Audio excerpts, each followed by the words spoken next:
Graça e paz, meus queridos irmãos, mais uma vez é um prazer muito grande estar com vocês nesta quarta-feira bacana, uma quarta-feira muito agradável, para a gente meditar na palavra de Deus. Maravilha! Como é que você tem passado esses dias, hein? Tivemos 2 pregadores, todo mundo ficou curioso, não é? Pastor Maurício, irmão Vandor, foi muito boa, né? A palavra deles edificou muito a nossa vida, tá bom? Eu acredito que nesse próximo domingo não vamos ter muitas surpresas, tá bom? Eu pretendo trazer a palavra de Deus para vocês, mas eu vou procurar aos poucos ir trazendo pessoas que também possam nos ajudar nessa nossa jornada e nessa nossa caminhada na vida cristã. Combinado? Baixa seu olho agora. Vamos orar. Vamos pedir a Deus a bênção do Pai para esse momento que nós estaremos juntos, tá bom? Pai, muito obrigado por essa noite. Abençoa as nossas vidas, abençoa a vida dos meus irmãos, a vida das pessoas que estão vendo este vídeo. E que este momento, Pai, seja um momento de comunhão, um momento de aprendizado da Tua palavra. Em nome de Jesus. Amém. Abra sua Bíblia em Mateus, capítulo 10, do verso 1 ao verso 4. Combinado?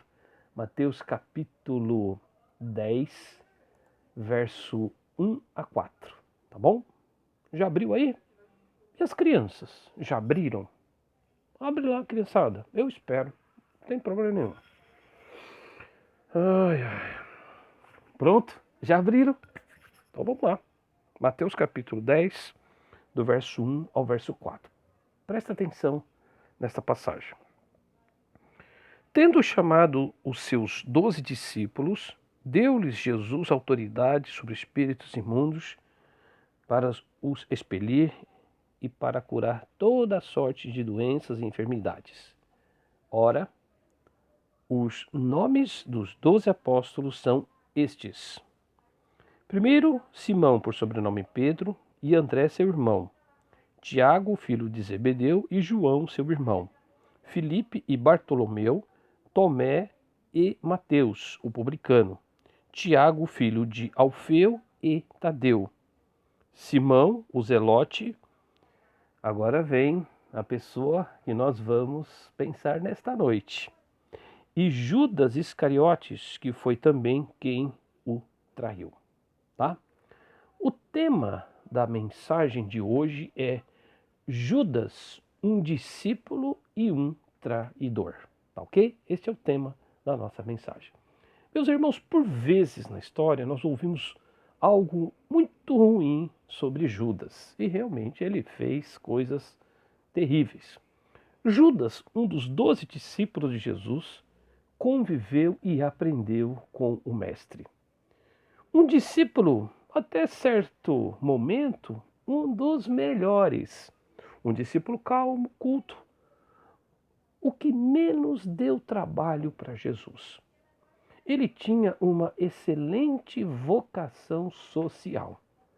Porém, um homem que vendeu seu mestre pelo preço de um escravo, ou seja, um preço muito baixo.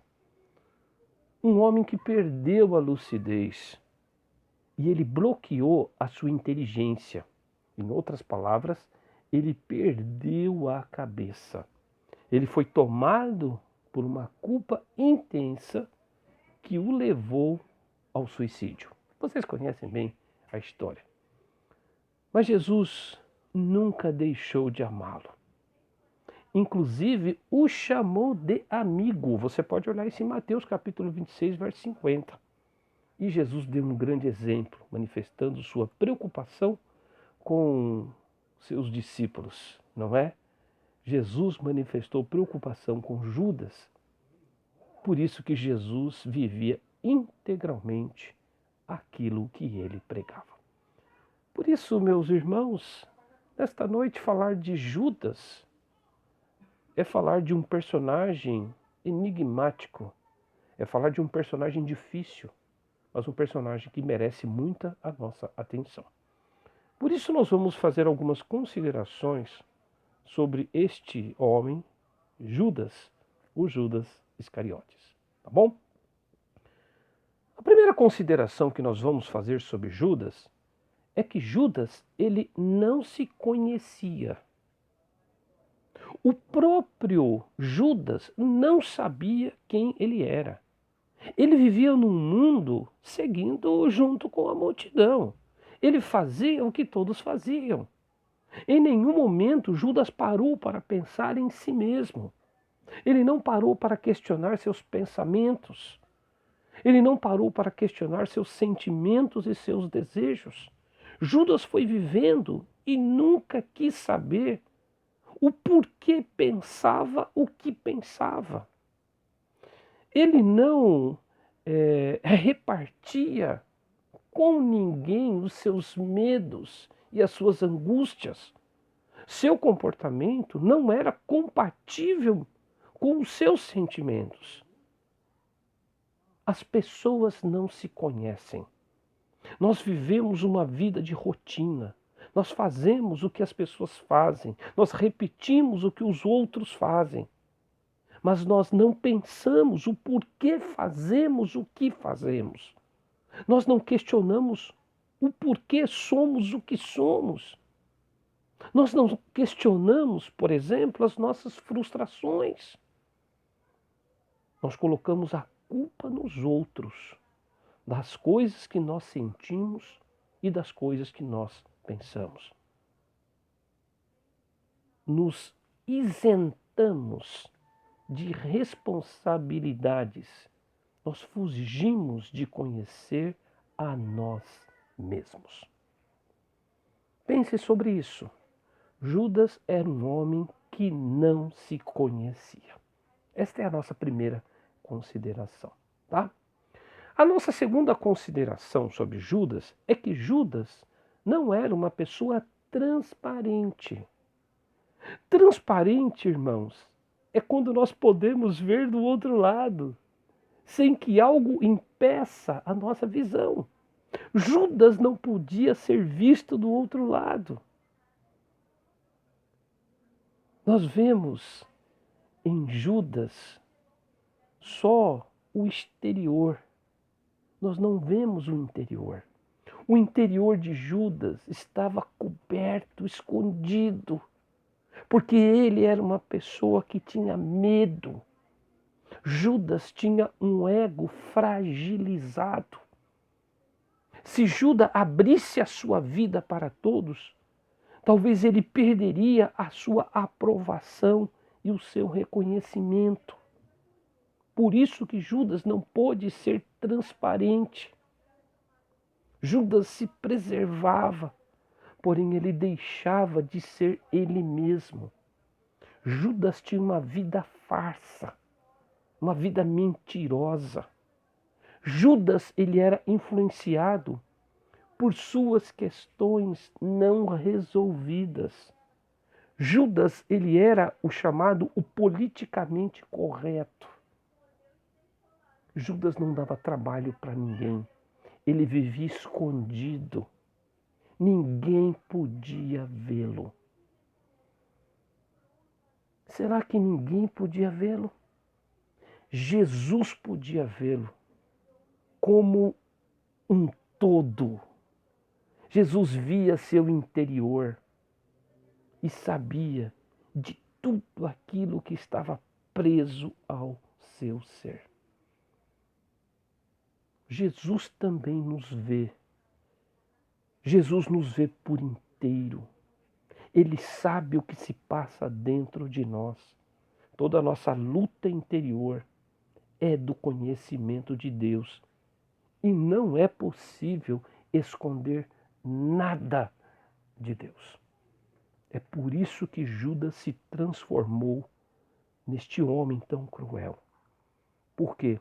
Porque Judas não era um homem transparente. Judas, ele não se conhecia. Duas primeiras considerações. Bom, vamos para a terceira? A terceira consideração sobre Judas. Judas não entrava em contato com suas questões. E por que será que Judas não entrava em contato com suas questões? Por que ele fugia daquilo que ele sentia? Queridos, entrar em contato não significa fazer tudo o que queremos, mas significa pensar e então decidir o que fazer com aquilo que nós somos e com aquilo que nós sentimos. Com todo o respeito a todas as pessoas do mundo. Mas, meus irmãos, muitas vezes nós somos um depósito de lixo. Dentro de nós habita o mal. Dentro de nós habita muitas vezes um sentimento imoral. Dentro de nós habita a vontade de mentir, a vontade de roubar, a vontade de caluniar os outros. O ser humano possui uma natureza perversa. O ser humano tem uma natureza mentirosa. Nós somos seres que falam mal dos outros. Nós convivemos com as pessoas, mas nós falamos muito mal das pessoas. Nós criticamos na maldade. O que nos segura neste mundo e que nos faz viver em sociedade, por incrível que pareça, é a culpa.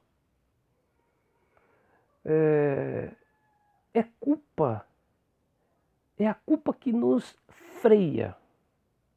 É a culpa num grau menor que nos serve de limite.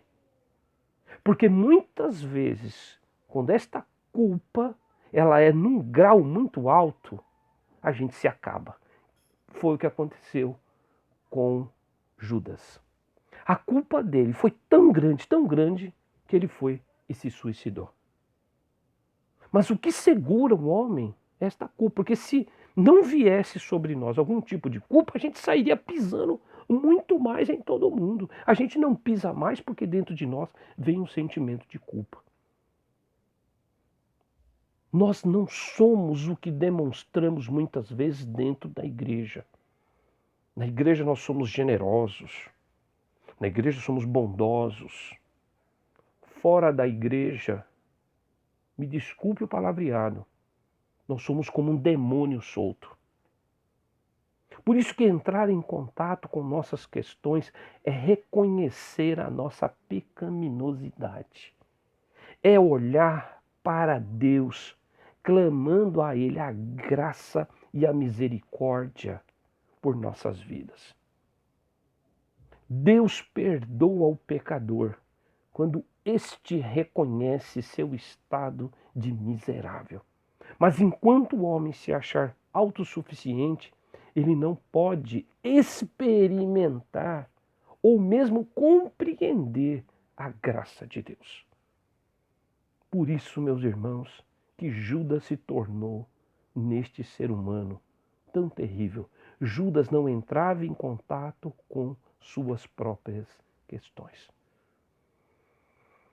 Em quarto lugar, a última consideração sobre a vida de Judas é que Judas não mergulhava dentro de si para mudar a sua rota.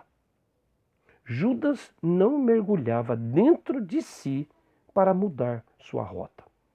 Mergulhar para mudar a rota. Em muitos casos, as pessoas até reconhecem a sua pecaminosidade, mas não mudam de rota. Permanecem com a mesma vida. Por isso que o Evangelho apresenta uma proposta, meus irmãos, uma proposta de mergulhar e conhecer a nós mesmos, para que o indivíduo mude a sua rota. Infelizmente, os crentes querem estar na igreja, mas não querem mudar de rota. Continuam com seus mesmos costumes, continuam com suas mesmas atitudes e comportamentos que não mudam. Os crentes continuam grossos. Os crentes são impacientes, mesquinhos, intolerantes, arrogantes. Os velhos costumes continuam. Não há mudança e transformação. Por isso que temos um cristianismo barato. que não influencia ninguém. Nós temos uma igreja religiosa, acostumada a uma rotina medíocre. Medíocre aqui é o sentido de média. Nós não estamos acima, nós estamos na média. Nós temos talvez um belo templo, mas uma igreja interiormente que não consegue ser sal e luz. Hoje eu estava conversando com um pastor e esse pastor estava desabafando comigo. Esse pastor disse assim para mim: Pastor Roque, eu estou cansado de insistir com a igreja. Estou cansado de insistir com as pessoas. Ele disse para mim: eu tenho muita vontade de abandonar tudo. Porque a gente prega, a gente ensina e as pessoas continuam as mesmas. As pessoas carregam os seus costumes antigos da velha natureza, implantam dentro da igreja e esses costumes permanecem ali, atuando na vida das pessoas. Irmãos, eu sempre critiquei muito a vida de Judas, sempre. Mas sabe de uma coisa? Nós somos iguais a ele. Judas vendeu Jesus pelo preço de um escravo, ou seja, um preço bem baixo. Mas nós temos vendido Jesus por um preço bem mais alto. Por isso que o cristão é aquele que compreendeu a mensagem da cruz.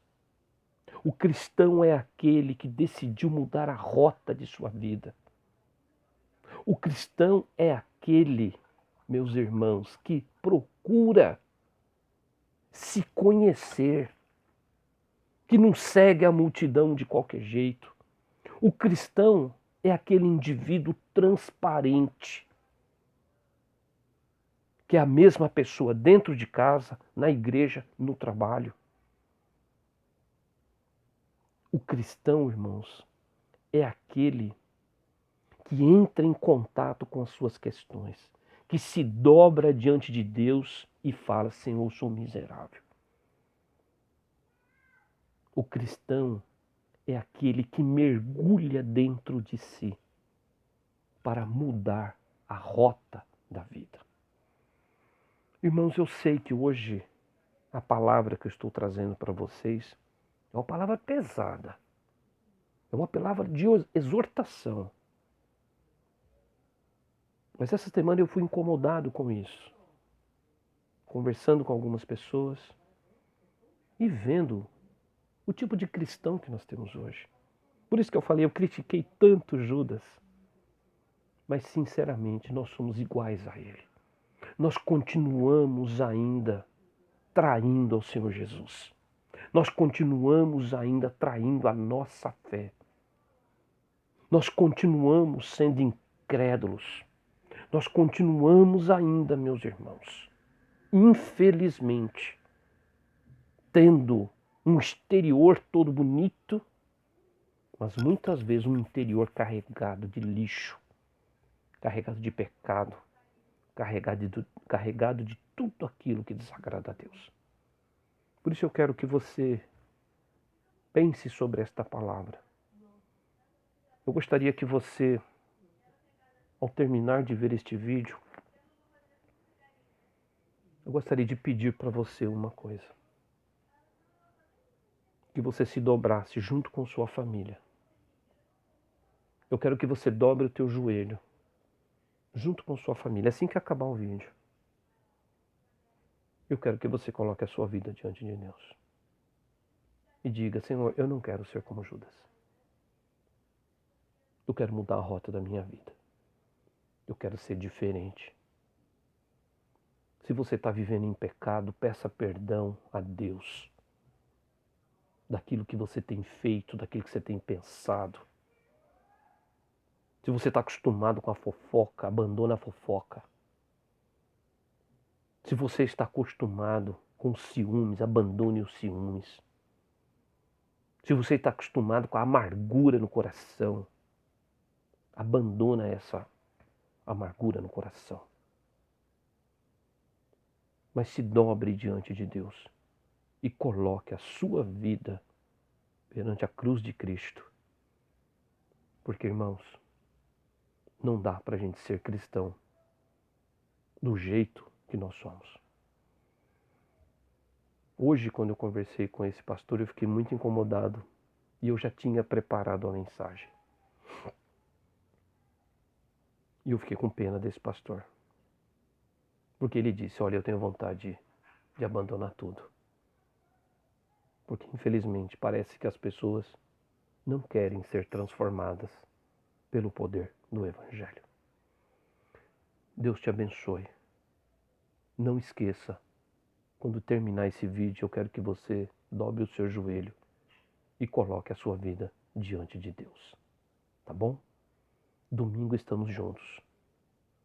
E vamos, meus irmãos, continuar esperando no Senhor. Eu não sei se este final de semana será o nosso último de quarentena. Se for, eu vou avisar vocês. Mas pelo menos neste domingo ainda nós estamos de quarentena. Espero que no outro domingo a gente esteja juntos. Tá bom? Deus abençoe. Forte abraço para vocês. Beijo no coração. Tchau, tchau.